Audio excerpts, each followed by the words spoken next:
नमस्कार मित्रों, path of success programme में हम अपनी बहुत ही सम्मान्य दीदी राजयोगिनी कविता दीदी जी से उनकी अपनी अलौकिक कहानी सुन रहे थे, उनकी जीवन कहानी सुन रहे थे कि कैसे वो अपने घर से सेंटर तक और सेंटर से पार्टी लेकर मधुबन ज्ञान सरोवर तक वो हमारी बहुत बहुत श्रद्धेय दादी मनोहर इंदिरा जी के सानिध्य में उन्होंने उनकी सेवा में थोड़ा समय गुजारा।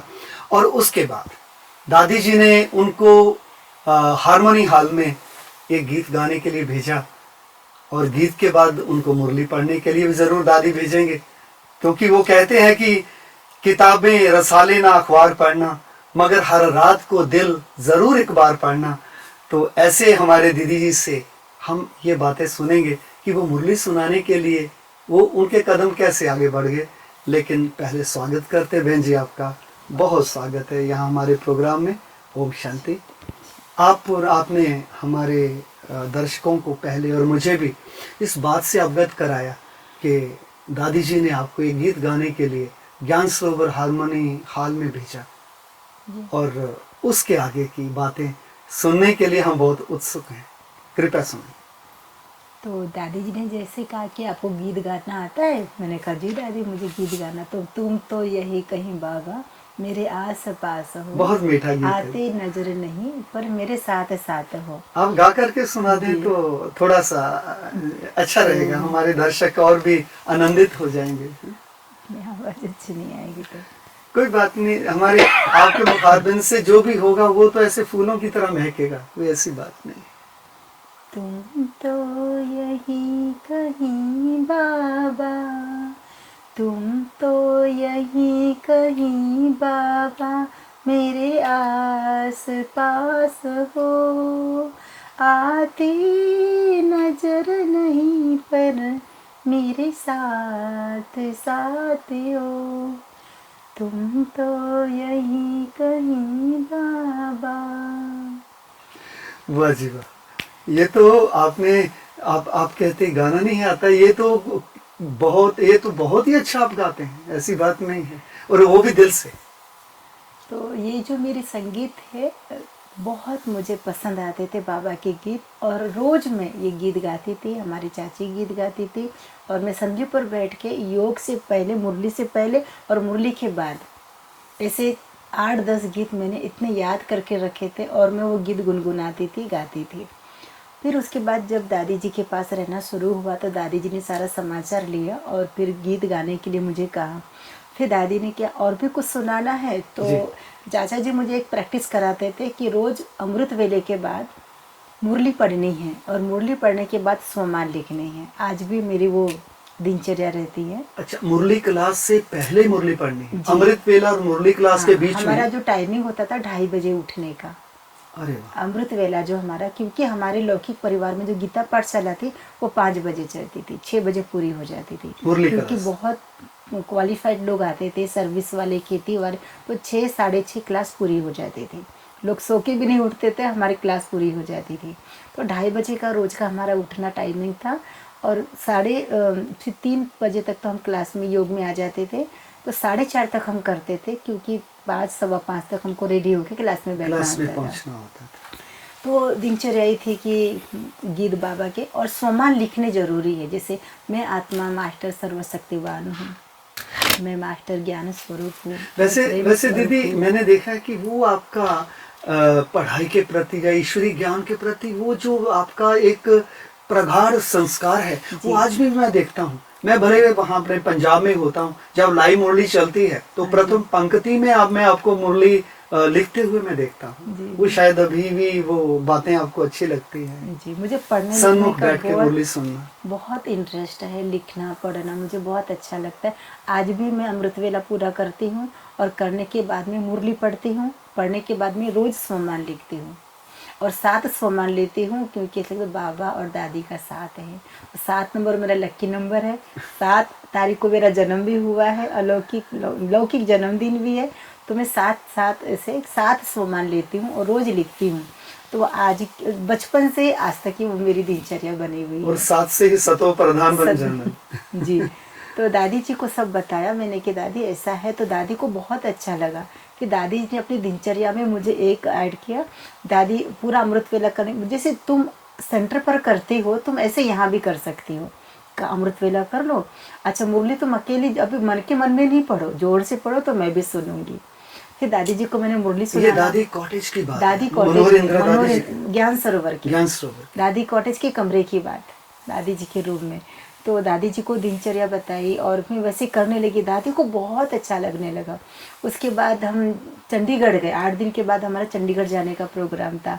तो दादी जी का स्वास्थ्य ठीक था, लेकिन दादी ने जैसे पूछा कि दादी मुझे मुरली सुनाना बहुत अच्छा, गीत गाना, सोमान लिखना या कुछ ना कुछ सुनाना अच्छा लगता। तो दादी जी मुझे मुरली सुनाने के पहले बेचती थी कि मधुबन का समाचार सुना के आओ, आज बाबा की पॉइंट्स जो मुरली में आने वाली वो पहले सुना के आओ। क्योंकि तो जहाँ पब्लिक तक शुरू होने से पहले मुझे भेज देती थी, जाके आप पहले जो भी जितने भी भाई बैठे आप सुना के आओ। दीदी और जहाँ तक मेरी जानकारी है, मनोहर इंदिरा दादी जी पहले करनाल में हैं। हाँ जी, हाँ जी तभी उस तरफ उनका थोड़ा रुझान जी, था। पंजाब ज़्यादा पंजाब दादी ज़्यादा। के जी। तो दादी जी ने इस तरह से हमें तैयार किया और फिर दादी के साथ ऑल इंडिया पूरा दुनिया घूमते रहे, जहाँ जहाँ दादी जाते थे। तो दादी जी ने मेरे को बहुत प्यार करती थी, बहुत पालना देती थी। तो धीरे धीरे ना मेरे को सब कुछ था, लेकिन पता नहीं क्यों मुझे ऐसा था कि मेरे लौकिक चाचा चाची ने मुझे सेंटर बना के दिए हैं और बहुत अच्छा है तो मैं वहाँ ही जाऊँ। तो फिर दादी जी से पूछा, दादी मैं मधुबन में रहूँगी। तो कहा क्यों, अच्छा नहीं लगता? तो दादी मुझे बहुत प्यार करती थी। मैंने कहा दादी मुझे सेंटर भेज दो ना। तो क्यों? क्योंकि वहाँ मेरी 7 बराबर बहनें होती थी, टीचर्स बहनें होती थी, जैसे मेरी दिल लगी हुई थी। तो दादी कहती अच्छा अगली बार सोचेंगे। ऐसे करते करते पूरे 5 साल बीत गए मेरे को। दादी ने लौकिक में नहीं भेजा, न कहाँ 5 भी नहीं। साल तक आप कंटिन्यूअसली यहाँ रहे? दीदी दादी जी के पास ही रही, लौकिक घर नहीं गए? ज्ञान सरोवर में नहीं। लौकिक से तो मेरा, क्योंकि चाचा चाची आते रहते थे और माता पिता से तो मेरा कोई इतना जिगरी प्यार था, लेकिन वो वाला नहीं था कि मैं उनके पास में रहूं, क्योंकि अगर मैं जाती थी दुनिया में तो वो आकर्षित करते थे, तो इसलिए मेरी लगाव इतना नहीं था उन लोगों के साथ में। तो जैसे दादी जी ने पूछा कि आप रहोगे, तो मैंने दादी को अचानक कहा दादी आप मुझे सेंटर एक बार भेजो ना, तो मैं जाना चाहती हूँ। तो दादी कहते ऐसे नहीं भेज सकते हैं, हम प्रकाश ने दादी के पास जाएंगे, उनको पूछेंगे, वो जैसे कहेंगे वैसा करेंगे। फिर हम शांतिवन में आए, प्रोग्राम था बाप दादा मिलन का, तो हम ज्ञान सरोवर से शांतिवन आए, पूरे दिन भर रुकने वाले थे और उस रात समय को भी शांतिवन बन गया था। बन गया था। क्योंकि उस समय फिर दादी आते रहते थे शांतिवन में, नीचे दादी जी की क्लासेस होती थी, तो हम आपको भंडारी देने क्योंकि के लिए बाबा की जो लौकिक कहानी थी, जीवन कहानी, हाँ जीवन का, तो मनोहर इंदिरा दादी जी सुनाया करते थे जी। तो जैसे हमारा आना हुआ तो दोपहर का समय था, कहती है हमको भंडारी भी देनी है। तो यीशु दादी यज्ञ की भंडारी संभालते थे, तो कब भंडारी भी देना है और दादी से मिलना है, तो हम चलते दादी कॉटेज में। तो हम दादी कॉटेज में गए भंडारी लेकर के। तो मोहिनी दीदी, मुन्नी दीदी, दादी जी, यीशु दादी चारों भी बैठे हुए थे। हम तो गए तो बातचीत हुई। तो दादी कहती दादी एक बात आपसे करनी है। तो कहती बोलो ना, क्या बात है? बड़े हाँ, दादी बड़ी दादी जी। जी। तो दादी मनोहर दादाजी कहती है कि दादी ये ना बार बार हर बार अच्छी सेवा करती, लेकिन इसकी सेंटर जाने की दिल, वो यहाँ रहना नहीं चाहती है। अभी आप बताओ, मैं इसको भेजना नहीं चाहती, अच्छी सेवा करती है और ये जाना चाहती है, तो मैं सोचे आप कुछ गाइड करो। तो दादी ने मुझे पूछा कि तुमको क्या आता है? तो दादी खुद बोल पड़ी, दादी इसको ये भी आता है वो भी आता है। अच्छा दादी ने कहा पहले तो जाओ तुम चाय बना के लाओ। तो मैं दादी जी के लिए चाय बना के लाई। फिर चाय बनाती रही, फिर बैठ के बातचीत होती रही। फिर दादी कहती है खाना बनाना जानती हो? मैंने कहा दादी जो दादी ने सिखा दे वो तो आता ही है, उतना तो आता ही है। फिर बाद में उन्होंने कहा कि आप ऐसा करो, आज हमारे पास एक माता नहीं आई है रोटी बनाने के लिए, तुम आज रोटी बना लो। तो मैं थोड़ी संकोच में आ गई कि अभी अभी आटा बनाना और अब अभी अभी रोटी कैसे बनेगी, तो बन नहीं सकती है। दादियाँ हर आत्मा की योग्यता को परख लेती थी अब किसी न किसी कार्य से। जी। तो मैं संकोच में पड़ी कि कैसे बना, लेकिन ऐसा लगा अगर मैं रोटी बना के खुश कर दूंगी ना तो ये मुझे सेंटर भेज देंगी। मेरे मन में लालच था कि अगर मैंने इनको रोटी बना के खिला दिया ना तो मुझे सेंटर भेज देंगे जो मैं जाना चाहती हूँ। तो मैं किचन में गए और मुझे एकदम सामने मैं बाबा को याद करी, बाबा अच्छी रोटी, नरम रोटी बनेगी कैसे? तुरंत आटा भिगा के, कम से कम आधा घंटा पहले तो आटा भिगाएंगे तो रोटी अच्छी बने। तो जैसे मुझे सामने दूध दिखाई दिया, मैं तुरंत दूध में आटा बना दिया और रोटी बनाने लगी। तो रोटी इतनी बढ़िया सॉफ्ट और नरम बनी और बहुत अच्छी फूल गई। तो दादी ने कहा तुम तो अभी अभी किचन में गई, रोटी किसने बनाया? तो उन्होंने कहा ये जो बहन आई है ना यही बना रही है रोटी। तो कहा इतनी नरम, इतनी फूल गई, इतनी सॉफ्ट कैसे बना लिया? तो मैंने कहा दादी पता नहीं, दूध दिखा, दूध में आटा बना लिया। कहती बहुत अच्छी रोटी बनी, तुमको तो रोटी बहुत, तुम तो यहीं रह जाना अभी। मैंने कहा नहीं दादी इसीलिए नहीं बनाया, बस आप दादी मनोहर दादी को बताया है कि मैं जाना चाहती हूँ तो आपसे छुट्टी लेने आई हूँ। दांव उल्टा पड़ता दिखाई हाँ दिया। दाव उल्टा। तो मनोहर दादी बोलने लगी दादी इसको थोड़े समय के लिए सेंटर भेज दे, तो जाना चाहती है। तो मुन्नी दीदी कहती है क्यों भेजना सेंटर, यहाँ अच्छा नहीं लगता? तो मुझे कहती है अच्छा तुम्हारा समर्पण हो गया? तो मैंने कहा हाँ जी समर्पण तो हो गया। तो कहती तुमने समर्पण में क्या लिखा था?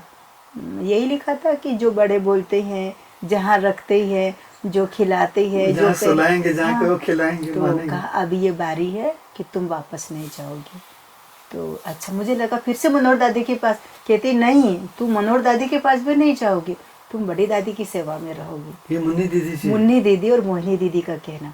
तो मैं एकदम से धक्का कि बड़ी दादी की सेवा में लोग उनको देखने के लिए तरसते हैं और आप बड़ी दादी की सेवा में। तो मैंने कहा मुझे ऐसा कुछ भी नहीं आता जो मैं बड़ी दादी की सेवा।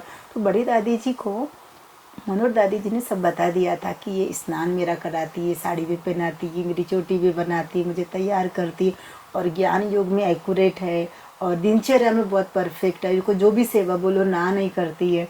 तो दादी को लगा ऐसी कन्या आज तक मेरे पास नहीं आई है। और मुन्नी दीदी तो यज्ञ की स्टोर जो है, कारोबार है, वो बहुत संभालती है। पूरा समय मेरे पूरी साथ नहीं व्यवस्था रही। उनके हाथ में हाँ है, तो मेरा दादी जी समय के। पूरा समय रह नहीं पाती है जी। कि दादी को वॉशरूम लेके जाना। दादी की बड़ी उम्र होती थी। तो दादी जी को ऐसा, मुन्नी दीदी को ऐसा लगे कि कोई ऐसी कुमारी हो जिनके ऊपर मुझे विश्वास हो, भरोसा हो कि दादी जी की संभाल अच्छी कर सके, देखरेख कर सके और मैं निश्चिंत हो कि मैं स्टोर में 8-10 घंटा सेवा कर सकूं। तो मनोहर दादी ने कहा ये तो बालकी बहुत अच्छी, मैं इसको कभी नहीं छोड़ूंगी। तो जब शीला बहन तो आ चुकी थी दादी के पास, तो मुन्नी दीदी कहती है अब तुम्हारी पहली वाली बहन तो आ गई है ना तुम्हारे पास। तो उसने कहा तो फिर इसको क्यों आपने रखा? तो कहा इसको मैं कभी नहीं छोड़ूंगी, बहुत अच्छी सेवा कर। तो दादी ने सचमुच मुझे बहुत अच्छा रेडी कर दिया था। जी, जी, जी। दादी से दिल भी थे, बहुत प्यार भी था। कहती अभी है ना आप पहली वाली कन्या को अपने पास रखो और ये जो कन्या है ये हमको दे दो। तो दादी एकदम कंफ्यूज हो गई। मैं तो आई थी कि मेरे लिए बात करूं और अपने लिए बात करके मैं दादी सी को समझाने के लिए बोलूं। लेने के देने पड़ गए। तो दादी बहुत संकोच में आ गए। जी। कहती ऐसे कैसे हो गया? मैं तो दादी फिर कहती है मनोहर दादी हम अपने लिए नहीं ले रहे हैं इसको, ये तो आप ही की सखी है ना, दादी तो आपकी सखी है ना, जी। तो उनकी सेवा के लिए ले रहे, तो आपको तो खुश होना चाहिए। दादी हाँ तो बोला लेकिन अंदर से खुश होके नहीं बोला कि ठीक है भाई। तो भाग दीदी बोली है हम तो कहाँ लेके गए इसको, लेके नहीं जाते तो ज्यादा अच्छा होता, कॉटेज जैसे चलते वैसे चलते रहते। हीरे को पर्दे में रखते तो अच्छा था। तो कहा 4 दिन के लिए इसकी इच्छा थी तो भेज देते, फिर आती तो हमारे पास ही रह जाती थी, हम पुष्पा को बोलते तो आ जाती। अभी बड़ी दादी ने बोल दिया और बड़ी दादी को ना शब्द तो नहीं कर सकते, इतनी बड़ी महान हस्ती। नहीं वो तो एडमिनिस्ट्रेटिव हेड थे वो हमारे, हेड थी। वो तो ब्रह्मा भाग कुमारी बहन ने कहा हम तो फंस गए जा करके, हम तो किस भाव से लेके गए थे। अब बड़ों के बात में तो ऐसे कि हाँ बोले तो भी गलत, ना बोले तो भी, वो चुपचाप हो गए। भाग दी थी तो कुछ नहीं बोले, बोले मनोहर दादी जो बोले, बड़ी दादी जो बोले वो करो। अब मुझे पक्का करा दिया कि आपने क्या लिखा समर्पण के इसमें, तो आपको तो वो करना पड़ेगा।